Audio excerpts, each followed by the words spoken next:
សួស្តីទាំងអស់គ្នាជួបគ្នាបន្តទៀតជាមួយនឹងសាច់រឿងរបស់យើងហើយកុំភ្លេចណាពឹងមួយផងទាំងអស់គ្នាជួយចុច like ក៏ដូចជា subscribe ម្នាក់មួយឬមួយក៏ share ម្នាក់មួយផងណាតោះកុំឲ្យខាតពេលវេលាយូរចូលមកសាច់រឿងចាំរបស់យើងបន្តទៀត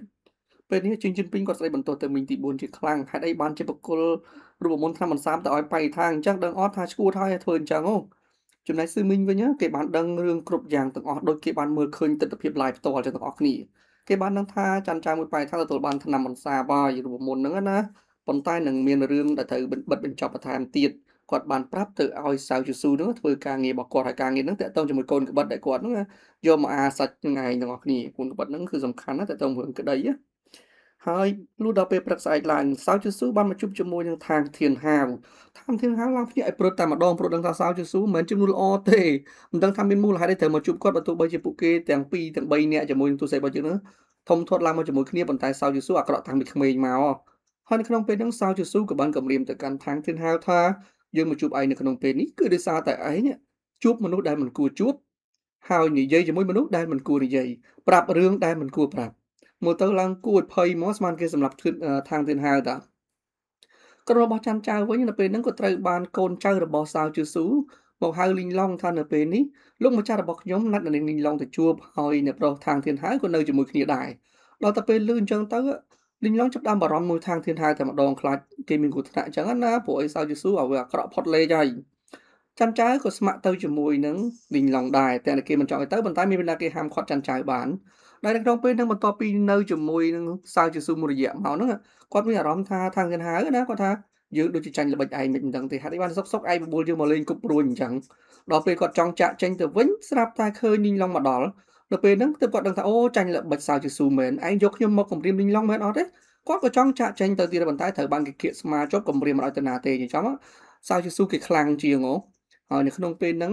គេបានហៅលីងឡុងទៅអង្គុយនិយាយគ្នាបន្តិចតាក់ទងជាមួយនឹងរឿងការស្លាប់របស់អ្នកមីងរបស់លីងឡុងនៅក្នុងពេលហ្នឹងលីងឡុងថាគាត់មិនចង់ដឹងទេព្រោះឯអ្នកមីងរបស់គាត់ស្លាប់ដោយសារតែជំងឺហ្នឹងហើយម្យ៉ាងវិញទៀតណា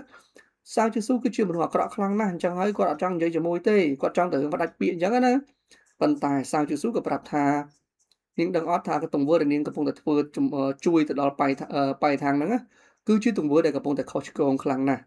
ដឹងថាស្ត្រីដែលបងប្រុសរបស់ប៉ៃថាសម្រាប់កាលពី15ឆ្នាំមុនគឺជានរណាអត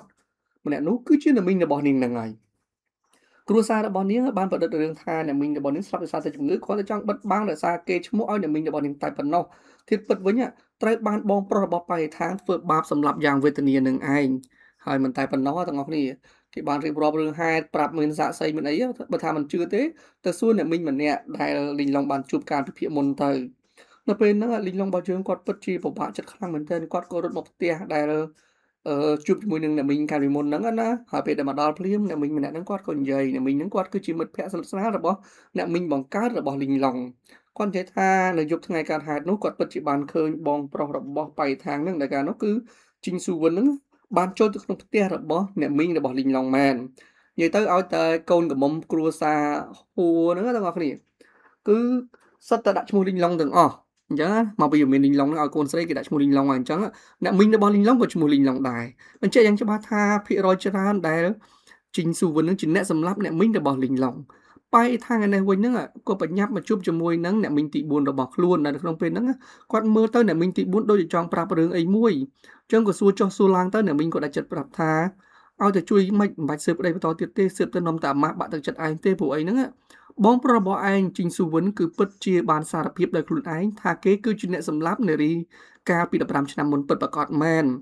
គ្រួសារយើងមិនមែនចង់ជួយគេទេប៉ុន្តែបើគេសារភាពបែបហ្នឹងហើយឲ្យយើងជួយយ៉ាងម៉េចដល់តែពេលនេះលីងឡុងរបស់យើងកំពុងតែពិបាកចិត្តឃើញថាអ្នកមីងស្លាប់យ៉ាងវេទនាណាស់អ្នកមីងរបស់នាងខ្លាចឈាមតាំងពីតូចតែការស្លាប់របស់គាត់វិញមើលទៅឡើងសាហាវព្រៃផ្សៃតែម្ដងមិនដឹងថាអ្នកមីងហ្នឹ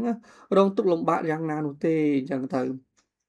វាចំនាងអាណិតអ្នកមីងខ្លាំងនៅពេលដែលដឹងថានោះគឺជាមីងបង្កើតរបស់ខ្លួនបានស្លាប់នឹងអញ្ចឹងណាមួយសន្មក់ក្រោយមកប៉ាអ៊ីថានឹងគាត់ក៏បានដើរមកដល់ដែរហើយគាត់បានយកលិខិតសារភាពរបស់បងប្រុសហ្នឹងណាដែលជាផុសតាំងនៅក្នុងសវនាការកាលពីមុនហ្នឹងណានៅពេលដែលគេគិតកោស្ម័គ្រចិត្តសារភាពគេមានតែសេបោះត្រាបោះអីចឹងទៅជាពាក្យសារភាពអញ្ចឹងគាត់ក៏បានយកមកដោយសារតែអ្នកមីងទី4បានបកគលឲ្យហើយក្នុងពេលនេះគាត់មកសុំទោសទៅកាន់លីងឡុងថាច្បាស់ហើយការពិតទៅ បងប្រុសរបស់ខ្ញុំពិតជាបានសម្លាប់អ្នកមីងរបស់នាងពិតប្រាកដមែនមើលទឹកមុខរបស់នាងខ្ញុំគិតថានាងក៏จะដឹងរឿងការពិតដូចខ្ញុំដែរហើយខ្ញុំសុំទោសផងបើនាងចង់សងសឹកអាចសងសឹកមកលើខ្ញុំបាននេះកូនកំមិតដែលបងប្រុសរបស់ខ្ញុំបានប្រើប្រាស់វាសម្លាប់អ្នកមីងរបស់នាងហើយនៅពេលហ្នឹងបែរថាមានចិត្តថាបើលីងឡុងចង់ចាត់ការគាត់ដើម្បីសងសឹកក៏ចាត់ការទៅចោះអញ្ចឹងណាដើម្បីសងជំនួសបងប្រុសប៉ុន្តែលីងឡុងក៏បានប្រាប់ថាមិនដឹងធ្វើម៉េចទេមនុស្សដែលស្លាប់ក៏ស្លាប់ទៅហើយឃាតករក៏ស្លាប់ទៅហើយជីវិតមួយសងជីវិតមួយចឹងពួកយើងអត់មានអីត្រូវមកសងសឹកគ្នាបន្តទៀតនោះទេដល់តែពេលលឺអញ្ចឹងស្រាប់តែបងប្រុសរបស់លីងឡុងបានចេញមកតែម្ដងម្នាក់ហ្នឹងគឺហួហ្វឹងជាអ្នកប្រុសធំប្រចាំគ្រួសារហួនៅវិមានលីងឡុងហ្នឹងណាគាត់ចេញមកចង់សម្លាប់បៃថាងប៉ុន្តែត្រូវបានច័ន្ទចៅជួយសង្គ្រោះបន្ទាប់មកច័ន្ទចៅក៏សួរថាតើបានលិខិតសារភាពនោះមកពីណាមកហើយចុះមានរបាយការណ៍ផ្សេងទៀតដែលតងជាមួយនឹងរឿងក្តីមួយនឹងអត់ដែលសាលាសពរំកល់ទុកចឹងណាបៃថាងថាចាំបាច់ទៅរករឿងក្តីស្អីទៀតបើនេះគឺជាលិខិតសារភាពរបស់បងប្រុសខ្ញុំហើយនឹងច្បាស់ណាស់គាត់គឺជាគិតកោមិនបាច់ចំណាយកម្លាំងទៀតនោះទេបៃថាងឡើងបាក់ទឹកចិត្តតែម្ដងនឹកស្មានថាមិននឹកស្មានថាបងប្រុសរបស់ខ្លួននោះគឺបែបហ្នឹងធ្វើឲ្យគាត់អស់សង្ឃឹមអញ្ចឹងណាចំណែកឯហួហ្វឹងវិញគាត់ពំនាំពីឪពុកមកប្រាប់ទៅកាន់លីងឡុងថាពេលនេះពុកគាត់ពិតជាពិបាកចិត្តនិងសោកស្ដាយខ្លាំងណាស់គាត់បន្ទោសខ្លួនឯងមិនគួរណាផ្សំគុំមង្គលការយល់ព្រមមង្គលការឯងជាមួយនឹងសៅជូស៊ូទេហើយគាត់ក៏ពិបាកចិត្តនៅពេលឯងរត់ចេញពីផ្ទះគាត់ដឹងថាក្នុងពិភពគុណនោះគឺមានគ្រោះថ្នាក់ខ្លាំងណាស់សង្ឃឹមតែឯងពិចារណាបានច្បាស់វិលត្រឡប់ទៅផ្ទះវិញអញ្ចឹងណាតែលីងឡុងគាត់អត់និយាយអីនោះទេនៅខាងច័ន្ទចៅរបស់យើងវិញទាំងអស់គ្នាច័ន្ទចៅគឺជាមនុស្សម្នាក់ដែលគាត់ពូកែសង្ស័យពូកែច្បិចយកចំណុចសំខាន់ដែលជាកំណត់ត្រារឿងពាក់ព័ន្ធជាមួយរឿងក្តីហ្នឹងណាគាត់ថាលិខិតសារភាពវាគឺជាការពិតក៏ប៉ុន្តែបើសិនជាជីងស៊ូវិនគឺជាគិតកោមែននោះហេតុអីបានជារឿងក្តីមួយនេះហាក់ដូចជាខ្លាចយើងស៊ើបបន្តទៀតម្ល៉េះចំណែកឯការស្លាប់របស់អ្នកមីងរបស់លីងឡុងវិញគាត់គឺជាជនរងគ្រោះហើយចាំបាច់អីមានន័យធ្វើលាក់បាំងដល់ថ្នាក់ទល់តសៅស៊ូនោះមកប្រាប់ដោយខ្លួនឯងហើយម្យ៉ាងមួយទៀតរឿងនេះកើតឡើងភ្លាមព្រមគ្នាហាក់ដូចជាចៃដន្យល្អខ្លាំងម្ល៉េះលីងឡុងក៏បានដឹងការពិតថានោះគឺជាអ្នកមីងរបស់នាងបែរថាងក៏ដឹងការពិតថាបងប្រុសរបស់គេនឹងសារភាពវាដូចជាមាននរណាម្នាក់រៀបចំឆាកល្ខោននេះចង់ឲ្យពួកយើងមើលឃើញអញ្ចឹងដូច្នេះហើយព្រឹកស្អែកឡើងគាត់ចង់មកពិនិត្យរបាយការណ៍រឿងក្តីមួយហ្នឹងនៅក្នុងសាលាស្រុកគាត់បានស្នើសុំទៅកាន់លោកចៅហ្វាយស្រុកថាគាត់ចង់មើលរឿងក្តីឯកសារតាក់ទងជាមួយរឿងក្តីជីងស៊ូវិនកាលពី15ឆ្នាំមុនហ្នឹងអញ្ចឹងណាហើយនៅពេលនោះចៅហ្វាយស្រុកក៏ព្យាយាមរកលេសថាសុំមើលឆៅចឹងអត់បានទេទាល់តែមានលិខិតអនុញ្ញាតឬមួយក៏រីកបញ្ជាពីឋានៈលើអញ្ចឹងទៅពីព្រះអង្គឬមួយក៏ពីមន្ត្រីធំណាម្នាក់ព្រោះអីមកបើកមើលឯកសារចាស់អញ្ចឹងវាគឺជារឿងមួយដែលបំពេញប្រូតូកូលការងាររៀបរបបការងារអញ្ចឹងណាហើយនៅក្នុងពេលហ្នឹងច័ន្ទចៅក៏ឲ្យផ្លាកមួយដែលជាផ្លាកបញ្ជារបស់ព្រះបុត្រាបានអនុញ្ញាតឲ្យគាត់ប្រើប្រាស់វាក្នុងការស៊ើបអង្កេតរឿងក្តីតាក់ទងជាមួយនឹងរឿងបនស្រីកាលពីមុននោះហើយមិនតែប៉ុណ្ណោះមានរាជសាររបស់ព្រះបុត្រាអនុញ្ញាតឲ្យមន្ត្រីទាំងអស់ត្រូវតែសហការជាមួយនឹងច័ន្ទចៅដើម្បីស៊ើបអង្កេតរឿងក្តីមន្ត្រីម្នាក់ក៏យកលេសថានេះគឺជាការអនុញ្ញាតឲ្យស៊ើបអង្កេតរឿងក្តីតាក់ទងមួយបនស្រីកាលពីមុនតើអត់មានអីពាក់ព័ន្ធជាមួយរឿងក្តីរបស់ជីងស៊ូវិនផងហ្នឹងទោះបីច័ន្ទចៅនិយាយមិនក៏ដោយចៅហ្វាយស្រុកក៏ព្យាយាមរកលេសដោះសារថាធ្វើជាងអត់បានទេវាខុសជាមួយនឹងរបៀបរបបឋានានុក្រមការងារអញ្ចឹងនៅពេលហ្នឹងច័ន្ទចៅមានជំរឿទេក៏ព្យាយាមស្កាត់មុខទីប្រឹក្សាដើម្បីសួរនាំថាអញ្ចឹងមានអ្នកយាមអ្នកដែលចាប់ជីងស៊ូវិនកាលពី15ឆ្នាំមុនហ្នឹងជាកងសន្តិសុខហ្នឹងមានពីណាគេនៅនឹងទៀតអត់ហើយមានគ្រួសារទៅណាមានដឹងដែរឬមួយក៏អត់ទីប្រឹក្សាហ្នឹងគាត់ធ្វើជាផ្លេចគាត់ថាខ្ញុំមិនដឹងទេខ្ញុំទៅចូលធ្វើការបាន 4-5 ឆ្នាំហ្នឹងរឿងក្តីចាស់ចឹងខ្ញុំអត់ដឹងទេប៉ុន្តែធៀបពិតវិញទីប្រឹក្សាក្តៅក្តាប់ព័ត៌មានបានច្រើនជាងគេនៅក្នុងពេលហ្នឹងទាំងអស់គ្នាដឹងមិនស៊ឺមីងគាត់បន្លំខ្លួនមកធ្វើដូចជាអ្នកធ្វើការតិចតួចនៅក្នុងសាលាស្រុកនឹងដែរគាត់ថាអូរឿងហ្នឹងកាលពី15ឆ្នាំមុនហើយបើសន្តិសុខអ្នកចាប់ជីងស៊ួនមកហ្នឹងដូចជាមាន2នាក់ដែរដែលរស់នៅក្នុងស្រុកហ្នឹងប៉ុន្តែពួកគេទាំងពីរមានគ្រួសារផ្សេងគ្នាទៅហើ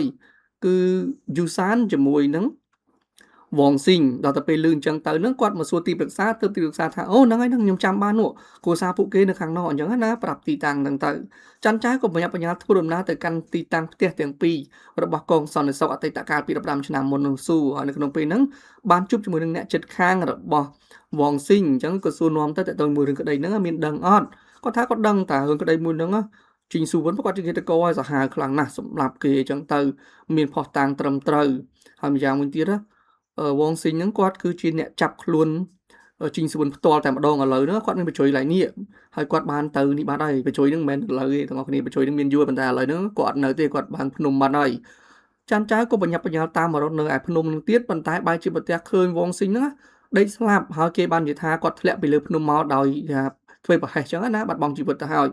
តែតាមការពិនិត្យរបស់ចាន់ចៅឃើញថាមិនមែននោះទេគឺត្រូវបានគេបាច់កាច់បំបាក់ករួចហើយក៏ច្រានទម្លាក់ពីលើភ្នំអញ្ចឹងគាត់គម្រាមទៅកាន់ទីប្រឹក្សាថាបើមិនព្រមក្រាបការពិតទេលើកក្រោយប្រហែលជាលោកជាអ្នកស្លាប់ហើយព្រោះអីមានគេបំបិតបត់តាហើយតែទីប្រឹក្សាក៏អត់និយាយទេបន្ទាប់មកក៏មកផ្ទះមួយទៀតគឺផ្ទះរបស់យូសាននៅពេលនេះជួបជាមួយនឹងប្រពន្ធរបស់យូសានគាត់ក៏សួរនាំថាតើប្តីរបស់លោកស្រីធ្លាប់មានរឿងអីប្រាប់លោកស្រីអត់ឬមួយក៏ធ្លាប់មានសកម្មភាពចម្លែកអីអត់បន្ទាប់ពីបញ្ចប់រឿងក្តីកាលពី15ឆ្នាំមុនមកលោកស្រីគាត់ប្រាប់ថាប្តីរបស់គាត់អត់ផងប៉ុន្តែអ្វីដែលគាត់ចម្លែកនោះគឺគាត់អត់ដែរនិយាយពីបនរឿងក្តីនឹងទេបិទមាត់ចិត្តតែម្ដងហើយពេលដែលបញ្ចប់ការកាត់ក្តីនឹងទៅឃើញគាត់យកប្រាក់មួយចំនួនមកដែរប៉ុន្តែខ្ញុំសួរគាត់ទៅគាត់ថាប្រាក់នោះគឺបងប្អូនចំនួនមួយរបស់គាត់បានប្រគល់ឲ្យនៅពេលដែលពុកមីរបស់គាត់នឹងបានស្លាប់យើងនៅក្នុងពេលហ្នឹងចាន់ចៅបានដើរស៊ើបគ្រប់បងប្អូនទាំងអស់របស់យូសានហ្នឹងណាប៉ុន្តែអត់បានព័ត៌មានអីសាច់ការជ្រៅជ្រៅទេគាត់ក៏តាំងចិត្តថាចាំគាត់ផ្ញើរបាយការណ៍ទៅកាន់លោកម្ចាស់ប៉ាវដើម្បីឲ្យលោកម្ចាស់ប៉ាវនឹងផ្ដល់សិទ្ធិអនុញ្ញាតឲ្យគាត់ក៏ហៅមន្ត្រីក្នុងតំបន់ទាំងអស់មកប្រជុំដើម្បីសួរនាំរឿងក្តីការពី15ឆ្នាំមុន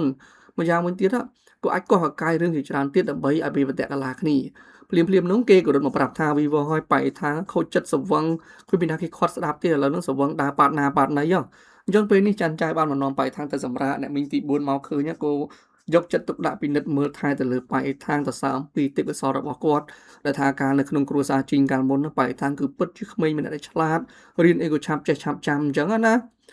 ដល់បន្ទាប់ពីរឿងនឹងកាត់ឡើងទៅអ្នកមីងទី4បានចាក់ទីងទៅផុតចាន់ចៅដឹងថាប៉ាអ៊ីថាងគាត់អត់សវឹងស្រាតអត់ថាស្លាប់ស្រុកស្ដឹងទេព្រោះអ្នកហាត់គុណមានវិជាគុណខ្លាំងពូកែដែរ